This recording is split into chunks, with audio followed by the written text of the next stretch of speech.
To verify an invoice that has been honored, filter for processing invoices on the Invoices tab.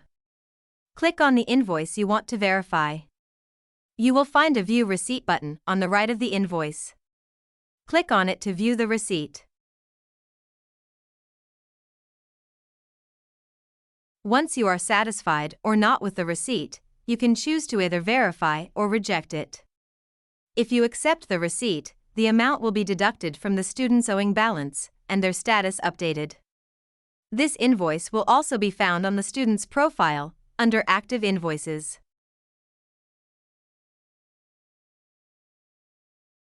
When you filter for completed invoices in the Invoices tab, you will find this invoice and other completed invoices as well. Ensure that the payment has reflected in your school's bank account before verifying a receipt.